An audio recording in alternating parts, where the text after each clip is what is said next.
Herzlich willkommen hier aus Antalya. Es ist die Urlaubsdestination Nummer 1 in der Türkei. Es ist für mich meine zweite Heimat. Ich habe hier selber mal gelebt. Und in diesem Video zeige ich euch einmal, was man hier so alles erleben kann und gebe euch auch ein paar Tipps und Tricks für eure nächste Reise. Also bleibt unbedingt dran und lasst uns gemeinsam Antalya entdecken. Auf geht's!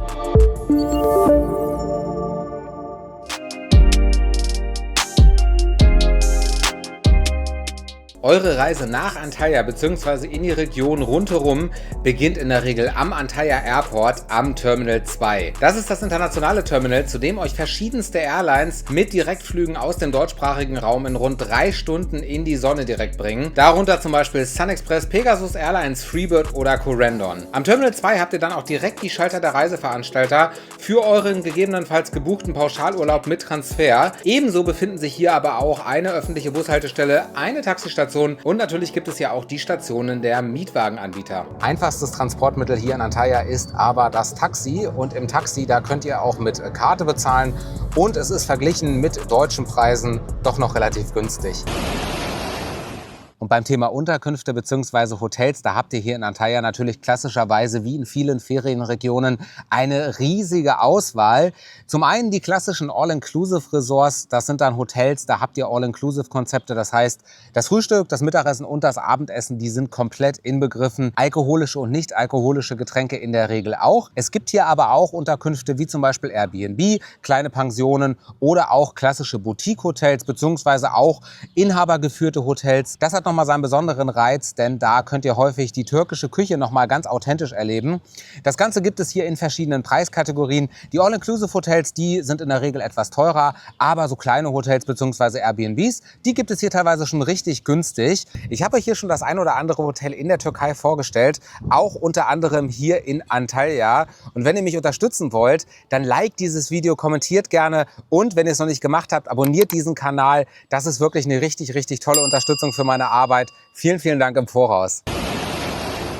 Und da die Stadt Antalya komplett am Meer liegt, gehören der Aufenthalt am Wasser und ein Strandbesuch natürlich mit zu den absoluten Hauptaktivitäten hier. Im Stadtgebiet gibt es gleich mehrere Strandbereiche, aber der am schnellsten vom Flughafen bzw. vom östlichen Bereich der Stadt aus erreichbare Strand, das ist hier der Lara Beach. Und hier erwarten euch neben einigen Hotels rundherum auch verschiedene Beachclubs. Ansonsten haben wir hier am Lara Strand einen Mix aus Sand bzw. Kieselstrand und es gibt hier auch öffentliche Bereiche, die werden von der Stadtverwaltung Antalya bereitgestellt und da habt ihr beispielsweise auch öffentliche Umkleidekabinen und Duschen. Übrigens gibt es hier am Lara Beach auch eine schöne Promenade, ihr seht das. Man kann hier auch tolle Spaziergänge machen, auch ein bisschen Fahrrad fahren oder auch eine Runde laufen gehen und dann hat man eben auf der rechten Seite hier immer die einzelnen Beachclubs.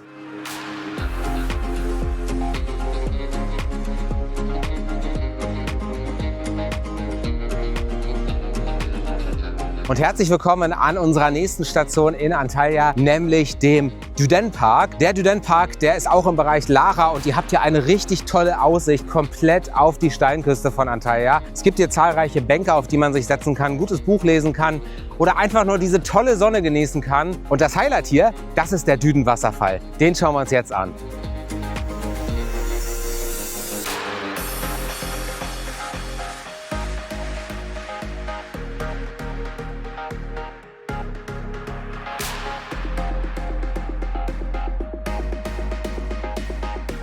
Hier in Lara gibt es übrigens auch einen richtig schönen Rad- und Fußweg komplett entlang der Seeseite. Also ihr habt die ganze Zeit einen Meerblick und ihr könnt hier auch Fahrräder mieten. Beispielsweise diese Fahrräder hier vom Anbieter Tase, die lassen sich einfach über eine App buchen und sie werden von der Stadtverwaltung Antalya zur Verfügung gestellt. Aber ebenso gibt es auch zahlreiche Anbieter von E-Scootern hier in Antalya, die könnt ihr euch auch ganz bequem über eine App mieten. Beispielsweise hier vom Anbieter Binbin. Und wo wir gerade die ganze Zeit am Wasser sind, dürfen wir natürlich auch den anderen bekannten und langen Strandabschnitt in Antalya nicht vergessen, nämlich den Konyaaltı Beach im westlichen Teil der Stadt. Ihr habt den sicherlich schon mal auf dem ein oder anderen typischen Bild von Antalya gesehen und er ist vergleichsweise nah am Innenstadtkern gelegen, hat eine kilometerlange Promenade und auch verschiedenste Beachclubs, Cafés und Restaurants findet ihr hier. Ins Wasser geht ihr hier über Kieselsteine und selbstverständlich gibt es, ähnlich wie in Lara, hier auch öffentliche Abschnitte mit Toiletten, Umkleiden und Duschen. Antalya kann durchaus mal eine windige Stadt sein. Das heißt, Wellen sind hier auf jeden Fall gerade nachmittags vorprogrammiert.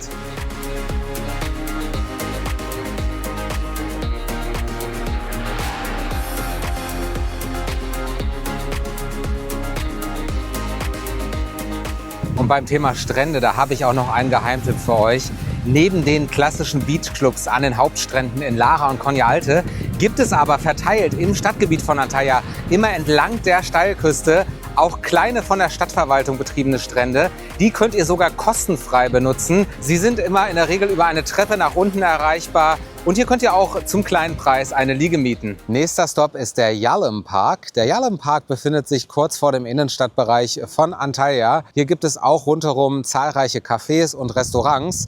Und vor allem gibt es hier richtig tolle Bänke, wo man zum Beispiel ein Picknick machen kann. Das Ganze hier mit einer wunderschönen Aussicht auch aufs Meer und hinten auf die bekannte Bergkulisse von Antalya. Also hier kann man sich auch wunderbar ein paar Stunden hinsetzen, ein bisschen was lesen oder, kleiner Insider-Tipp, den Sonnenuntergang gut beobachten.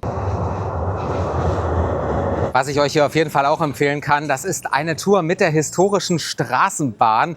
Sie fährt hier bis zum Bezirk Konya Alte und komplett durch die Altstadt. Also steigen wir mal fix ein. Kostenpunkt für eine Fahrt mit der Straßenbahn hier 50 Lira, umgerechnet weniger als 1 Euro, und Kartenzahlung, die ist natürlich auch möglich. Natürlich bietet Antalya auch verschiedene Einkaufsmöglichkeiten. Ganz egal, ob für Kleidung, Souvenirs oder auch die ein oder andere türkische Süßigkeit beispielsweise. Ein Urlaubsmitbringsel, das findet ihr hier in jedem Fall. Seid euch aber bewusst, dass der ein oder andere Laden natürlich eher touristische Preise verlangt. Ihr findet aber genauso gut auch zahlreiche internationale Ketten hier mit ihren Filialen und verschiedene Einkaufszentren, die gibt's hier auch. Wenn ihr es aber richtig authentisch türkisch haben wollt, dann empfehle ich euch, einen der täglich stattfindenden Wochenmärkte im Stadtgebiet von Antalya zu besuchen. Die sind eben an verschiedenen Standorten. Jeden Tag gibt's einen und da kaufen auch die Einheimischen beispielsweise Obst und Gemüse ein. Was bei eurem Aufenthalt in Antalya natürlich auf gar keinen Fall fehlen darf, das ist ein Besuch in der Altstadt. Die schauen wir uns jetzt an. Und der Eingang zur Altstadt, die übrigens auf Türkisch Kaleci heißt, das ist das Hadrianstor. Das wurde in der Vergangenheit ganz lange zuvor mal für den römischen Kaiser Hadrian erbaut. Und es ist, wie gesagt, direkt der Eingang hier zur Altstadt. Meistens ist es hier sehr voll. Viele Leute schätzen dieses Tor und es ist auch ein richtiges Instagram-Motiv. In Kaleci, in der Altstadt von Antalya, erwarten euch dann viele verschiedene kleine Geschäfte, Restaurants und Cafés. Und das ein oder andere Restaurant, das ist auch richtig süß gelegen, wie zum Beispiel hier in einem kleinen Innenhof. Das Ganze auch rundherum mit alten Gebäuden und in einer richtig schönen Atmosphäre bzw. Architektur.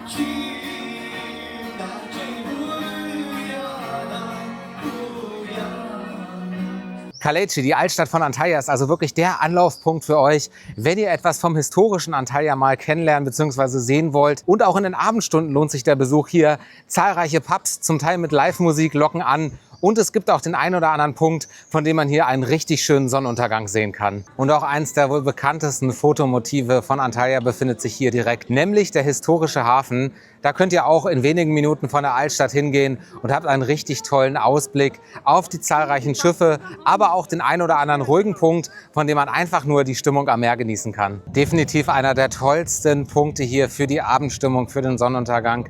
Und einen Strand, den gibt's hier übrigens auch.